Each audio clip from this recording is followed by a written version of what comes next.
नमस्कार दोस्तों, आप सभी का फिर से एक बार स्वागत मेरे चैनल आलोक क्रिएशन में। और आज के शुभ दिन पर आपको मैं इंजीनियर्स डे की बधाई प्रेषित करता हूं।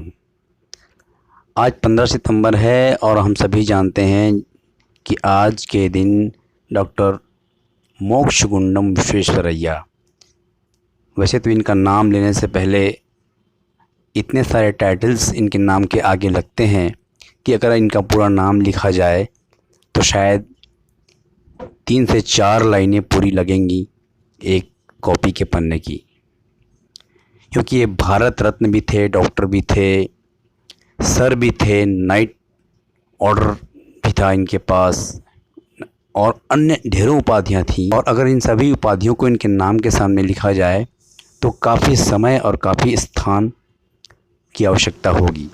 इसलिए हम आज इनके एक संक्षिप्त जीवन परिचय के बारे में बात कर लेते हैं, क्योंकि एक भारतीय होने के नाते हमें अच्छी तरह से मालूम होना चाहिए कि हमारे इस देश के नवनिर्माण में किन महान लोगों का योगदान रहा है। क्योंकि ये अंग्रेज़ों के काल में ही पैदा हुए थे, इसलिए उस समय उन महान भारतीय लोगों को बहुत ज़्यादा तवज्जो नहीं मिल पाती थी जिसके वो सचमुच हकदार हुआ करते थे। तो चलिए हम बात करते हैं डॉक्टर मोक्षगुंडम विश्वेश्वरैया जी के बारे में। सन 1860 में तत्कालीन मैसूर राज्य, जो कि वर्तमान में कर्नाटक कहलाता है, कि एक छोटे से गांव मोडन हल्ली में इनका जन्म हुआ था। इनके पिता श्री एम श्रीनिवास शास्त्री थे, जो स्कूल टीचर थे। माताजी वेंकट लक्ष्मण नाम था उनका और वो हाउसवाइफ थी। जब वे 15 वर्ष के थे तो पिताजी का देहांत हो गया। उसके बाद घर में घोर गरीबी और संघर्ष का दौर शुरू हुआ। चूँकि ये बचपन से ही बहुत प्रतिभाशाली थे और माताजी इनकी प्रतिभा को पहचानती थी और चाहती भी थी कि उनका बेटा बहुत आगे बढ़े, पढ़ाई लिखाई करे और कोई बड़ा काम करे। और उन्होंने इसके लिए भरपूर सहयोग जो उनसे बन पड़ा उन्होंने किया। और ये छोटी उम्र में ही विश्वेश्वरैया जी ने ट्यूशन पढ़ाना शुरू किया बच्चों को और किसी तरह 1881 में मद्रास यूनिवर्सिटी से अपनी बीए की डिग्री पास की। मगर इनका इंटरेस्ट इंजीनियरिंग साइड में था और उस समय सिविल इंजीनियरिंग टॉप में गिनी जाती थी, क्योंकि वो कंस्ट्रक्शन का दौर था। उस समय बहुत ज़्यादा मैकेनाइज्ड नहीं था सिस्टम, और कंप्यूटर जैसी चीज़ें तो उस समय, इलेक्ट्रॉनिक्स जैसी चीज़ें तो आई ही नहीं थी। कुछ इलेक्ट्रिकल मशीनें ज़रूर हुआ करती थी। तो इन्होंने सिविल इंजीनियरिंग की पढ़ाई के लिए पुणे साइंस कॉलेज को चुना, वहाँ इनका एडमिशन हुआ और वहाँ से इन्होंने पुणे साइंस कॉलेज से सिविल इंजीनियरिंग की पढ़ाई पूरी की।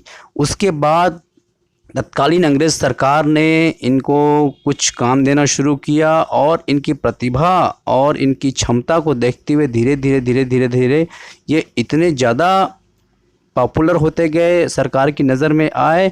और इन्होंने जो काम किया है, जो इनकी उपलब्धियां हैं, अगर उनके बारे में मैं बात करूं तो कई घंटों का वीडियो बनाना पड़ेगा। मैं बड़े शॉर्ट में इनके बारे में बताता हूं कि इन्होंने क्या क्या काम किए, क्या क्या महान महान काम किए। सबसे पहले तो इनके बारे में बताऊं कि ये हैदराबाद, जो उस समय का तत्कालीन निज़ाम का स्टेट हुआ करता था, हैदराबाद स्टेट का इन्होंने बाढ़ से बचाने के लिए, हैदराबाद स्टेट में मूसी नदी में अक्सर बाढ़ आया करती थी, उस्मान सागर और हिमायत सागर बांध का निर्माण करवाया, जिससे हैदराबाद की बहुत अच्छी सिटी प्लानिंग हुई और हैदराबाद बाढ़ से बचा। और उन्होंने हैदराबाद सिटी की प्लानिंग भी की ताकि फ्यूचर में हैदराबाद एक बड़े और अच्छे शहर के रूप में उभर सके। उसके बाद इन्होंने जो कृष्णराज सागर बांध है मैसूर का, कर्नाटक का, उस बांध का निर्माण भी, जिसको अंग्रेजी सरकार के इंजीनियर ने मना कर दिया था कि ये शायद ना हो पाएगा, संभव नहीं है प्रैक्टिकली इस बांध का निर्माण, कि इन्होंने अपने हाथ में वो काम लिया और उस कृष्णराज सागर बांध के निर्माण को सक्सेस किया। सक्सेसफुली वो बांध निर्मित किया और आज भी वो बांध है। और उस बांध की वजह से ही मैसूर शहर का डिज़ाइन प्रॉपर हो सका। जो वृंदावन गार्डन वगैरह जो बने बाद में, उस बांध की वजह से ही पानी का स्टोरेज संभव हो सका और मैसूर सिटी जो विकसित हुई और एक अच्छी सिटी, प्लांट सिटी के रूप में जानी जाती है, उसका श्रेय भी उस बांध के निर्माण को जाता है। इन्होंने बेहतरीन इरिगेशन सिस्टम का आविष्कार किया, जो उस इरिगेशन सिस्टम को उसको ब्लॉक इरिगेशन सिस्टम कहा जाता है और उसका उपयोग आज की डेट में सारी दुनिया में होता है। ऑटोमेटिक फ्लड गेट्स का निर्माण भी इन्हीं की देन है, जो कि इन्होंने अपने समय में एक सिस्टम बनाया था कि कोई बांध की अगर क्षमता नहीं है तो उसमें ऑटोमेटिक फ्लड गेट लगा दिया जाए, जिससे एक्सेस पानी निकल जाए और बांध टूटने से बचा रह सके।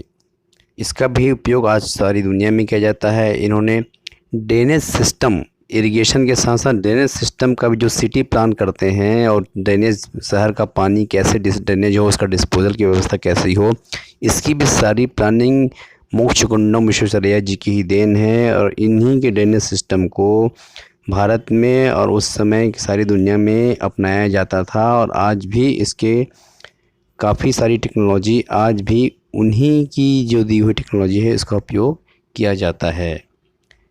इसके बाद मैं आपको बताऊं, मैसूर यूनिवर्सिटी की स्थापना भी इन्होंने की थी।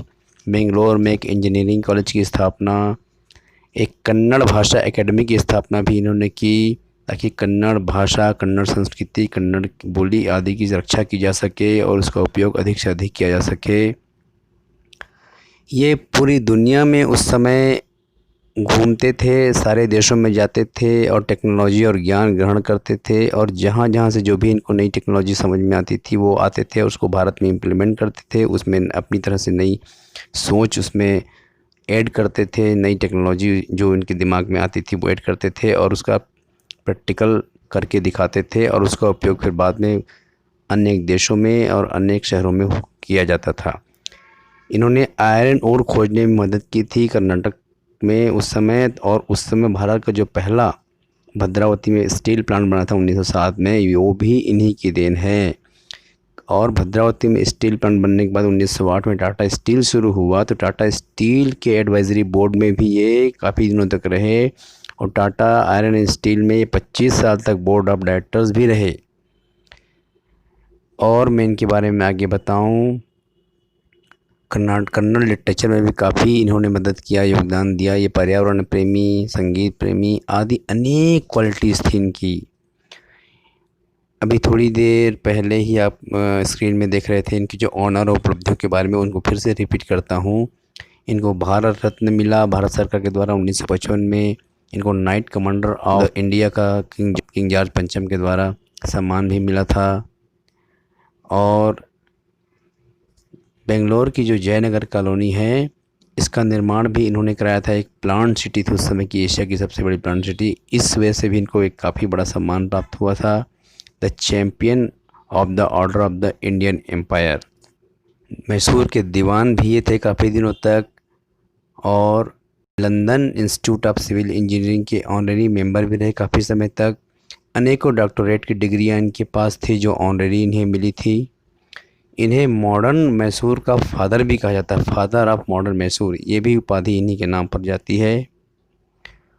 और ऐसे छोटे मोटे अनेक अंतर्राष्ट्रीय और राष्ट्रीय पुरस्कार इनके नाम पर हैं, जिनका वर्णन करना भी संभव नहीं है क्योंकि वीडियो काफ़ी लंबा हो जाएगा। और मित्रों, मैं आप सभी से पुनः एक बार इंजीनियर्स डे की शुभकामनाएं प्रेषित करते हुए आपसे ये कहना चाहूँगा कि हमें ज़रूर अपने बच्चों को और आने वाली पीढ़ियों को बताना चाहिए कि हमारे देश में ऐसे महान इंजीनियर ने भी जन्म लिया था। और चूँकि आगे का समय पूरी तरह से इंजीनियरिंग का ही है, भले ही वो मैकेनिकल या सीधे सीधे इलेक्ट्रिकल इंजीनियरिंग ना हो, लेकिन कंप्यूटर साइंस, रोबोटिक्स, इलेक्ट्रॉनिक्स और इस तरह की जो भी जेनेटिक्स या बायो मेडिकल, इस तरह की जो भी इंजीनियरिंग जो अभी आगे आ रही काफ़ी तेज़ी से, वो भी अंततः है तो एक इंजीनियरिंग का ही एक वर्ग है, पक्ष है। इंजीनियरिंग का ही एक साइड है, इंजीनियरिंग की एक ब्रांच है, शाखा है।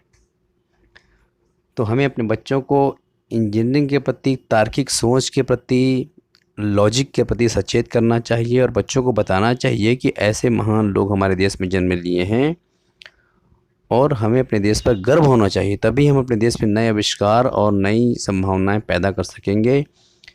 आप सभी से आगे लेने से पहले गुजारिश करूंगा कि आप सभी मेरे चैनल आलोक क्रिएशन को एक बार सब्सक्राइब कर लें। वीडियो पसंद आए तो शेयर करें और लाइक करें, कमेंट करें, ताकि मैं और भी अच्छे वीडियो आप लोगों के लिए बना करके लाता रहूं। यूट्यूब में आलोक क्रिएशन नाम का मेरा चैनल है, आपसे पुनः गुजारिश उसे सब्सक्राइब करें।